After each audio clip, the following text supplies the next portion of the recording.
우리를 너무나 잘 아시는 하나님 아버지, 어, 우리의 마음과 우리의 생활과 우리의 말이 음, 무엇을 드러내고 있고 또 어,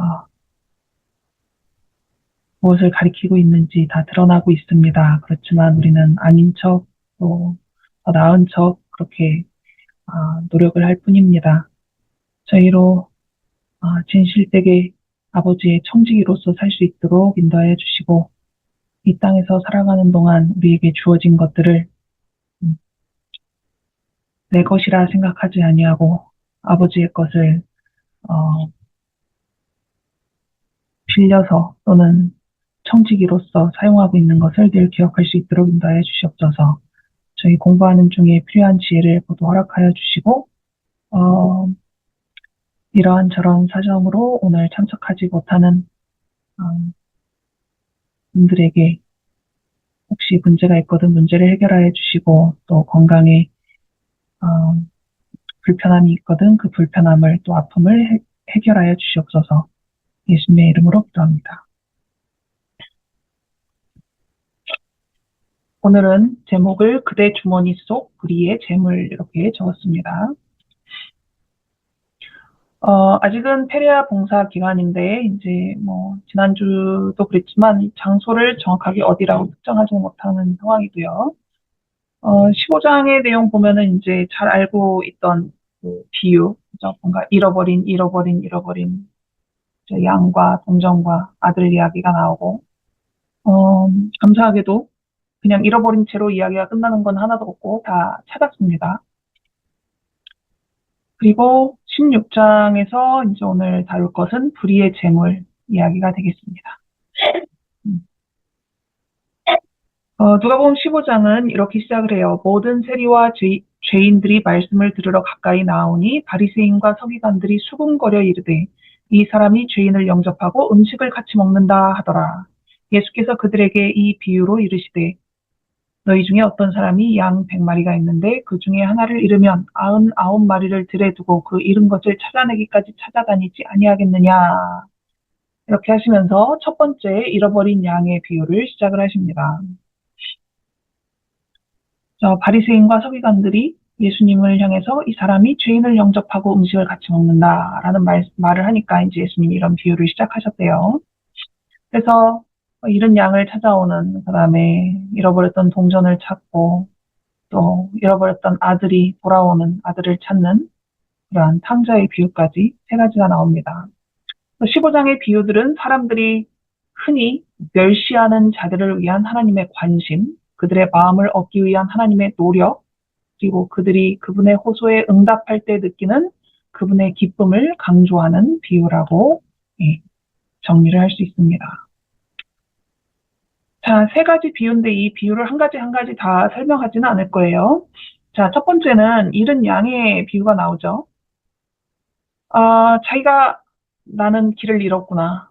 나 혼자 돌아갈 수 없구나. 라는 것을 알지만 혼자는 돌아가지 못하는, 어떻게 돌아가야 할 줄 모르는 그런 부류의 이제 사람들이겠죠. 그 다음에 두 번째는 잃은 잃은 동전입니다. 동전은 자각하는 능력이 없잖아요. 그래서 자기가 잃어버렸는지도 몰라. 음, 예. 자, 그 다음에 세 번째, 잃은 아들, 탕자는요, 자기가 잃어버린 바 됐다라는 것을 알고 있어요. 그리고 돌아가는 길도 알아요. 그래서 이렇게 결국은 잃어버린 사람들이죠. 다. 그들에 대한 비유가 이제 나오고 있는데, 이 비유를 통해서, 우리가 공통점을 하나 발견한다면, 두드러지게 드러나는 것은 잃은 것들이 다 하나라는 거죠. 물론, 그 탕자의 비유에서는 결국 집안에 있던 형도 탕자와 마찬가지다라고 말할 수는 있지만, 이게 겉으로 딱 드러나는 거는 잃은 사람은 이제 딱 하나씩 등장을 하는 것입니다. 그래서 실물교훈에는 이런 문장이 나옵니다. 비록 잃어버린 영혼이 단 한 사람뿐이라 할지라도 그리스도께서는 그 한 영혼을 위하여 죽으셨을 것이다. 자, 사두개인과 바리새인이 예수님이 이제 죄인들과 같이 섞이고 식사도 하고 이런 모습을 가지고 뭔가 비아냥거리고 같이 깎아내리는 그런 말을 했지만 예수님께는 그렇게 멸시받는 그런 영혼들이 하나하나가 너무나 소중했던 거죠. 음. 자, 그런데 이제 탕자의 비유에서 아들이 돌아왔을 때 아버지가 준 게 세 가지가 나와요. 물론 이것만 주지는 않았겠지만 이제 처음에 만났을 때 줬던 것들은 이런 것들입니다. 종들에게 이르되 제일 좋은 옷을 내어다가 입히고 손에 가락지를 끼우고 발에 신을 신기라. 자, 옷은 사실 신분이 확 드러나거나 아니면은 그 부유함의 부유하고 빈곤함의 차이가 옷에서 제일 많이 느껴지잖아요. 잘 보이고. 그리고 반지는 가족의 표시로서 이제 반지가 사용되기도 했다라고 합니다. 이 탕자로 나갔던 아들이 처음에 나갈 때는 반지가 있었을 것 같지만 돌아올 때는 반지는 당연히 없었을 것 같아요. 그죠? 예. 그랬던 아들에게 반지를 빼서 띄워주는 것입니다. 그리고 옛날에 종들은 신발을 신고 다니지 않았대요. 근데 그런 아들이 지금 종살이 하다가 돌아온 거잖아요. 그것도 아주 천한 일 하는 종으로 살다가 아마 신발도 없었을 거예요. 그런 아들에게 신을 신기는 것입니다. 그래서 아버지가 이렇게 주었던 이 세 가지 선물 아니면 선물이죠. 이거는 특별한 은총의 표가 된다라고 설명을 합니다. 아버지가 아들에게 필요한 것을 공급했을 뿐만 아니라 이런 옷이나 가락지나 신발을 줌으로써 영예롭게 했다라고 이제 설명을 해주고 있네요. 그렇게 함으로 가슴 벅찬 사랑과 기쁨의 증거를 나타낸 것입니다. 이 비유를 통해 예수는 자신에게 몰려드는 죄인들을 환영한 일이 정당함을 증명했고, 나에게는 이 사람들이 그토록 소중하다라는 것을 이제 증명하신 거죠. 그렇게 행동하는 예수에게 비판적인 태도를 보인 서기관과 바리새인들을 책망했다라고 말씀을 하십니다. 그래서 실물교현 206페이지에는 이렇게 이 세 가지 선물 중에서 대표적으로 옷에 대한 이야기를 말하고 있습니다. 그대의 천부께서는 죄로 더럽혀진 옷을 그대에게서 벗기실 것이다. 그리고 예수님의 완전한 의의 옷을 우리에게 입혀주신다라는 말씀이 연결되겠죠. 자, 여기 그렇게 행동하는 예수에게 비판적인 태도를 보인 서기관과 바리새인들, 비판적인 태도를 보인 서기관과 바리새인들을 표상하는 등장인물은 누구였을까요?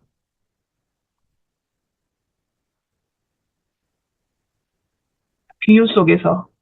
예. 형, 네, 형이죠. 그 잔치가 열린 집에 들어가고 싶지가 않았어요. 얘기를 듣고. 그리고 아버지가 나오니까 막 따져서 묻는 장면입니다. 서기관과 바리새인들이 집을 떠나지는 않았지만 오히려 집 떠나서 찾아왔어야 되는데 형은 어쩌면 그죠? 예, 형이 하는 얘기 들어보면은 형은 이미 동생 소식을 들어서 알고 있었어요. 그죠? 창녀들하고 어울리고 돈 다 허비하고 그런 아들이라고 얘기하는 거 보면은 형은 어떤 경로를 통해서인지는 잘 모르겠지만 동생에 대한 소식은 어느 정도는 듣고 있었던 것 같아요. 그런데 그런 동생을 찾으러 가진 않았잖아요. 그러고 나서 아버지가 동생을 그렇게 환영하는 것이 못마땅했다. 서기관과 바리새인들은 마땅히 백성들을 계몽하고 하나님의 말씀으로 그리고 진리로 돌아오고 회개하도록 이끌어야 될 그러한 역할을 가진 사람들이었음에도 불구하고 오히려 자신들의 우월함을 자랑스럽게 여기고 그들의 비참함을 비아냥거리거나 깔아내리는 그런 말들을 주로 했죠. 그래서 비유 속의 큰 형은 이런 서기관과 바리새인들을 나타내는데 이 비유 속의 아버지는 그 형을 그런 정신 상태로 살려면 이 집에서 다가 이렇게 말하지 아니하고 달래서 같이 잔치에 참여하도록 하는 장면을 보여줍니다. 예, 큰 아들 서기관과 바리새인들을 향한 하나님의 마음이라고도 볼 수 있겠죠. 자, 그리고 나서 16장에 가면은 불의한 청지기에 대한 이야기가 비유가 나옵니다. 그런데 불의한 청지기의 비유라고 우리가 흔히 얘기하지만 이 사람을 지혜로운 청지기라고도 표현하고 있어요. 자, 16장 1절부터 보도록 하겠습니다. 또한 제자들에게 이르시되 어떤 부자에게 청지기가 있는데 그가 주인의 소유를 낭비한다는 말이 그 주인에게 들린지라. 자, 여기 그림을 보시면 누가 주인이고 누가 청지기인지 알겠죠? 청지기가 나이가 더 많은 것 같아요. 자, 그런데 16장의 이 불의한 청지기는 15장에 나왔던 비유들 속에서 누구를 가리킬까도 연결해서 생각하시면 좋습니다. 예. 그런데 이 청지기가 어떻게 살고 있었냐면은 주인이 맡겨둔 건데 자기 이익 차리는 일로 이렇게 쓰고 있다가 주인이 그 소문을 듣고 한번 결산 좀 해보자라고 이제 얘기를 한 거죠. 이 사람이 생각을 곰곰이 합니다. 어떡할까? 다 밝혀지면은 나는 분명히 잘릴 건데. 근데 이제 나이가 들어가지고 몸 쓰는 일을 하려니 힘이 없어서 안 되겠고.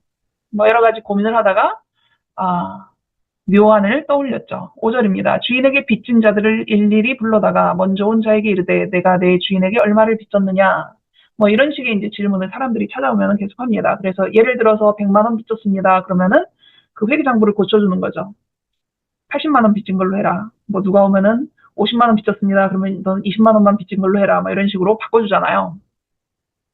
그러면 그 빚을 진 사람들은 크게 탕감받은 거죠. 이 청지기 때문에. 그러니까 이 청지기가 나중에 분명히 쫓겨날 운명인데 이렇게 자기가 빚을 탕감해준 사람들이 자기를 선대하게 될 것이 아닙니까? 그래서 이제 그런 생각으로 했죠. 근데 이제 주인이 그것마저도 다 소문을 들었어요. 소식을. 8절. 주인이 이 옳지 않은 청지기가 이를 지혜 있게 하였으므로 칭찬하였으니 이 세대의 아들들이 자기 시대에 있어서는 빛의 아들들보다 더 지혜로움이니라. 자, 이 청지기가 고민해서 이렇게 어, 주인의 돈을 더 뒤로 빼돌린 거나 마찬가지잖아요, 결국. 그런데 이 주인이 칭찬했대요. 자, 음소거를 제거를 하시고 이 주인은 누구일까요? 어떤 사람일까요? 누구를 가리킬까요?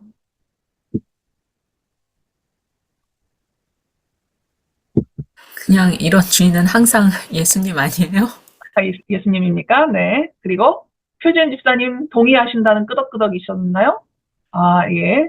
자, 우리 멜로디 이 주인은 뭐야 세 분 이제 연희쌤이 한마디 하면 다 몰아주기로 하신 겁니까? 예, 두 분, 예, 은양이와 의조이님은 예, 말씀 안 하실 것 같고. 자, 뒤에 나오니까 보도록 하죠. 다시 볼게요. 주인이 이 옳지 않은 청지기가 이를 지혜 있게 하였으므로 칭찬하였으니 이 세대의 아들들이 자기 시대에 있어서는 빛의 아들들보다 더 지혜로움이라. 자, 주인이 칭찬을 했대요. 근데 생각을 해보면은 이게 주인이 칭찬한 일이 아니죠. 그렇잖아요. 주인의 돈이 더 줄어들었어요. 청지기 때문에. 자, 세상 이욕의 밝은 주인이라고 표현을 했습니다. 자기를 속여 빼앗은 자의 꾀를 칭찬했다. 그러나 이 부자의 칭찬은 곧 하나님께서 하시는 칭찬이 아니었다. 그리스도께서 불의한 청지기를 칭찬하신 것이 아니다. 라고 했습니다. 자, 그러면은 이 주인이 하나님일까요?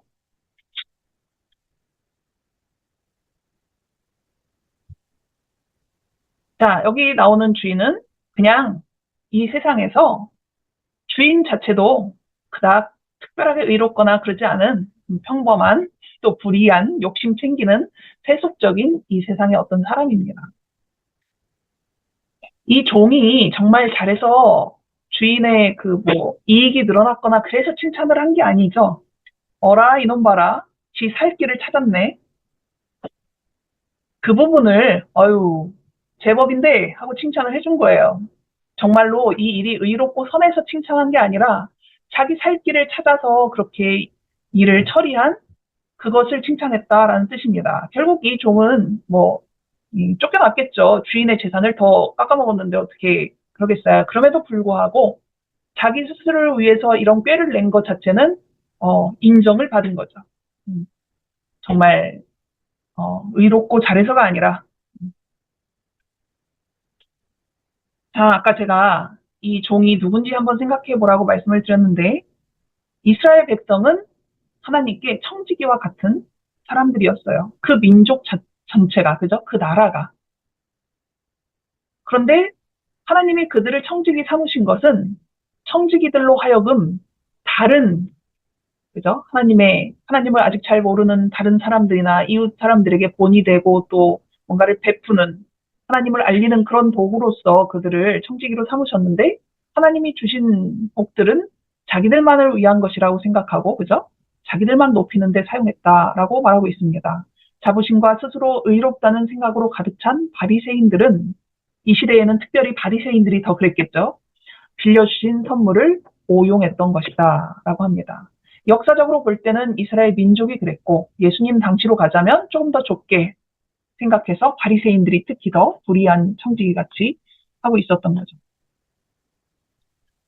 자, 세속적으로 지혜 있는 사람들이 저희 자신을 섬기는 일에 있어서 자기 자신을 섬기는 겁니다. 하나님의 자녀라고 하는 자들이 하나님을 섬기는 일보다 더 지혜와 열성을 나타내고 있다는 것을 의미합니다.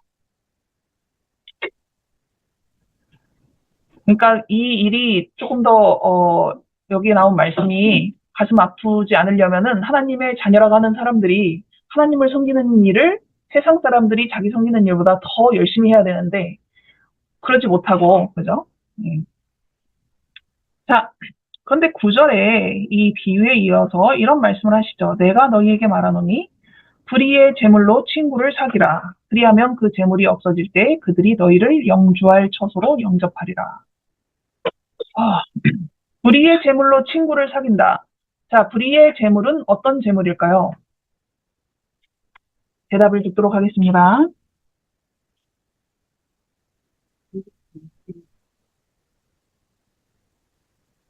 의롭지 않은 방법으로 얻은 재물?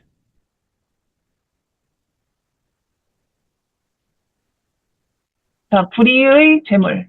어떤 재물이 불의의 재물일까요? 아, 저는 이게 되게 이해하기 어려웠었거든요, 한때. 이해하는데 조금은 도움이 되기를 바라는 마음으로. 근데 불의의 재물로 또 친구를 사귀래. 그죠? 자, 불의의 재물이 뭘까? 이거는 부당한 방법으로 벌은 돈이라고 설명을 하면은 되게 쉽게 들리겠지만 그런 뜻은 아닙니다. 불의의 재물은 그냥 이 세상에 속한 재물이에요. 그러니까 여러분이나 제가 많고 적고를 떠나서 현재 이 세상에서 가지고 있는 모든 재물은 불의의 재물입니다. 그것이 부정직한 방법으로 돈을 벌었다라는 뜻은 아니에요. 하지만 이 세상에 속한 모든 것은 일단 불의하다라는 특성을 가지고 있기 때문에 불의의 재물이라고 말합니다. 그런데 이 불의의 재물로 친구를 사귀래요. 어떻게 친구를 사깁니까? 어떤 친구를 사귀어야 합니까? 아까 불의한 청지기가 어떻게 했죠?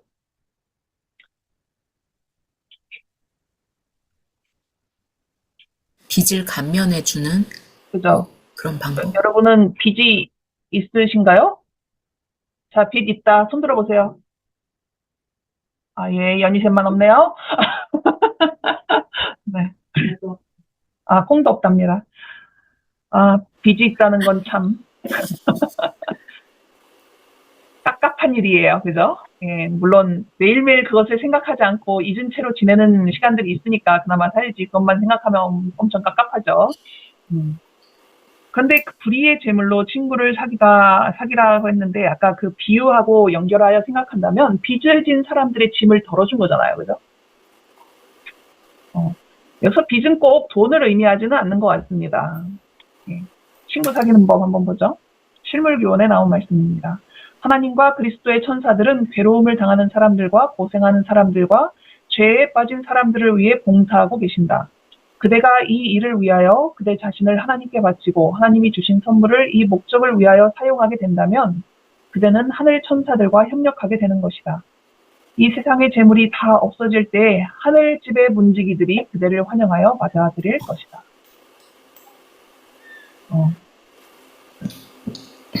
우리가 가지고 있는 것들로 누군가를 돕는 일을 하라는 얘기죠. 선한 일을 하라는 얘기죠. 예. 그것이 하나님이 하고 하시는 일이고 하나님의 천사들이 하시는 일인데 같이 하라는 얘기입니다. 그것이 우리에게 주어진, 우리가 현재 이 세상에서 가지고 있는 재물, 다른 말로 불의의 재물로 친구를 사귀는 방법이고, 그렇게 친구를 사귀는 것을 하나님이 지혜롭다라고 하시는 거죠. 그런데 이어지는 성경 내용을 보면 지극히 작은 것에 충성된 자는 큰 것에도 충성되고, 뭐 무슨 달란트 비유에서 나오는 거하고 비슷한 내용, 그죠? 그 다음에 지극히 작은 것에 불의한 자는 큰 것에도 불의하니 너희가 만일 불의한 재물에도 충성하지 아니하면 누가 참된 것으로 너희에게 맡기겠느냐? 너희가 만일 남의 것에 충성하지 아니하면 누가 너희 것을 너희에게 주겠느냐? 이런 표현이 나옵니다. 자, 제가 위에 성경절에 불의의 재물에다가 박스를 해놨잖아요. 10절에서 12절까지의 내용 중에서 불의의 재물과 유사한 표현이 뭐 동일하다고 볼 수도 있겠죠. 여하튼 같은 뜻의 표현이 뭐가 있을까요?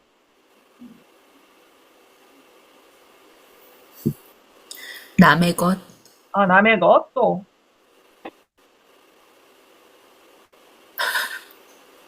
있는데 두 개가 더 있습니다. 하나는 뭐 뜻이 너무 비슷해서. 또 불의한 있습니다. 재물, 남의 것 말고 너희 것. 너희 것? 불의의 재물과 너희 것은 아닙니다. 네. 작은 것, 작은 것. 네, 소리가 나왔습니다. 작은 것. 그죠? 지극히 작은 것, 불의한 재물, 남의 것이 위에 나온 불의의 재물과 같은 말씀이에요. 그러니까 우리는 사실 이 땅에서 엄청 이것에, 그러니까 재물이든 아니면 어떤 달란트든 뭔가 이루고 싶은 우리의 목표 뭐 이런 것들을 엄청 크게 생각하는 경향이 있는데 사실은 그런 것들은 지극히 작은 것에 불과한 거죠. 그리고 그것이 재물이든 뭐든 뭐 불의의 재물이나 불의한 재물이나 그건 설명할 필요가 없고, 근데 그게 너희 게 아니고 남의 것이라고 말을 합니다. 지금 10절에서 12절까지는 평행한 거예요.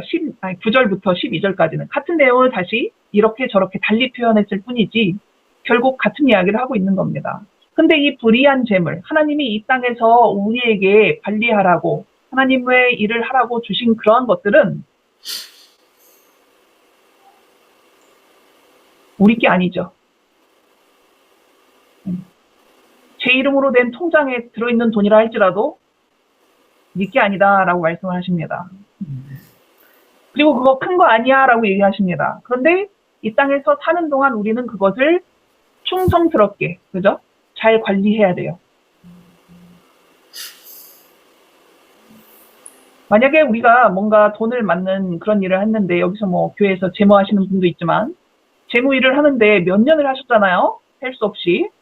그런데 어느 순간 우리가, 우리 교회 재무가 자꾸 돈을 빼돌린다.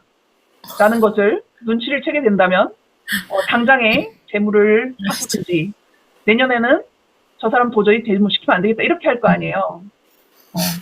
그러니까 현재 우리가 맡고 있는 것을 충성스럽게, 신실하게 하지 않으면 다음에는 그것을 우리에게 맡기지 않을 거라는 얘기죠. 이 세상에 살 때 우리가 그 맡겨진 것에 충성되지 않다면 다음 세상, 우리가 말하는 하늘에 가는 거기서는 우리한테 그런 것들을 맡겨주실 수 없다는 얘기죠. 그 말은 다른 말로 하늘에 갈 수가 없다는 얘기죠. 물론 반대되는 표현들도 나왔습니다. 큰 것, 참된 것, 너희의 것. 하나님은 우리에게 다음 세상에 더 큰 거를 주고 싶어 하시고요. 참된 것을 주고 싶어 하시고요. 진짜 우리한테 주고 싶은 것이 있다라는 뜻이죠. 근데 그걸 주고 싶으신 하나님이 우리가 일단은 이 땅에서 받은 작은 것, 사실은 별거 아닌 불의한 것, 이런 것들을 충성스럽게 하나님의 뜻대로 사용하길 원하신다라는 의미가 될 것입니다. 자, 특별히 남의 것이라는 표현을 좀 더 살펴보도록 할게요. 내 것 같지만 내 것이 아닌 남의 것, 그죠? 자, 아까 봤지만 남의 것은 불의의 재물이고 작은 것, 불이한 재물 이런 표현과 동의어입니다. 네. 이 땅에서 우리가 소유하고 있는 모든 재물은 결국 내 것은 아니라는 거죠. 그리고 일시적인 거죠. 내가 아무리 열심히 긁어 모아놔도 나 죽으면은 결국 다 딴 데로 가요. 그죠? 일시적이고. 그래서 우리 손 안에 있을 때 아주 영원한 것에 영향을 미치는 보다 귀한 일을 위해서 사용해야 된다라는 그런 의미로 해석할 수 있습니다. 그리고 조금 더 영적으로 해석을 하자면 이렇게 볼 수 있죠. 우리에게 허락된 모든 것은 궁극적으로 하나님께 속한 것이다. 그러므로 우리는 하나님이 맡겨주신 모든 것을 이기적인 목적으로 사용해서는 안 되며 하나님의 나라라고 하는 공동의 목표를 위한 일에 사용해야 할 것이다.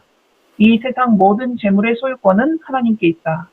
하나님께서는 하나님 나라의 백성들이 세상의 재물을 신실하게 사용하지 못한다면 그들에게 결코 하늘의 보화를 맡기지 않을 것이다. 이 땅에 있는 동안 하나님이 우리에게 맡겨주신 작은 것에 충성되고 그래서 하나님이 우리에게 기쁜 마음으로 참되고 큰 것, 진짜 우리 것을 주실 수 있기를 바라는 마음입니다.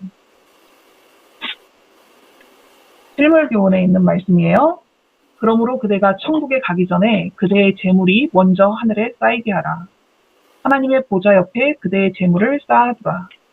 그리스도의 측량할 수 없는 보배를 확보하라. 우리의 재물로 친구를 사귀라. 그리하면 없어질 때에 저희가 영원한 처소로 너희를 영접하리라.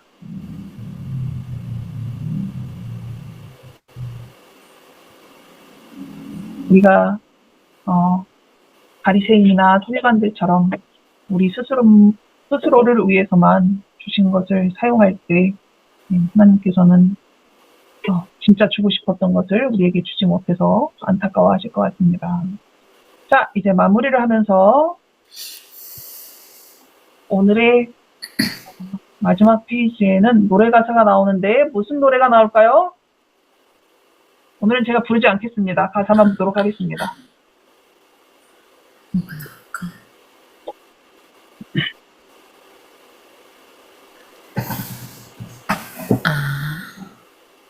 당신의 것이옵니다. 내 사랑하는 친구여. 이 몸을 모두 바치러 당신께 옵니다. 그냥 재물이 아니라 이 몸을 다 2절 새벽이 되었습니다. 나 주저하지 않고서 생명의 서약 바치러 당신께 옵니다. 빛 가운데서 살면서 의로운 일을 행하며 모든 것 주께 바치러 당신께 옵니다. 진리와 의를 위하여 이 젊은 힘과 자유와 또 생명까지 바치러 당신께 옵니다. 요즘은 피드백을 잘 안 하셔서 숙제를 드리도록 하겠습니다. 네. 표지연 집사님 얼굴 표정이 밝아졌어요. 숙제가 너무 반가운 거죠, 그죠? 네.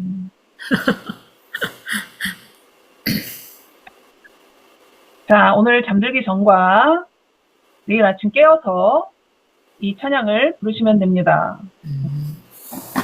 네, 나직하게라도 자기만 들리게라도 소리를 조그맣게 내서라도 불러보시기를 권합니다.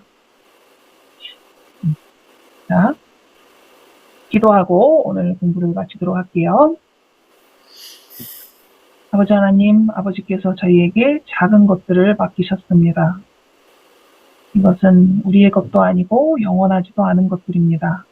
그런 것들에 우리의 마음이 너무 가고 우리가 그것들을 욕심내느라 영원한 것을 잃어버리고 참된 것을 놓치지 않도록 인도하여 주시옵소서. 아버지의 뜻대로 아버지께서 맡기신 것들을 잘 사용하고 아버지께서 진짜 주고자 하시는 그것을 기쁨으로 받을 수 있는 그날을 기다리며 살 수 있도록 인도하여 주시옵소서. 예수로 기도합니다. 아멘.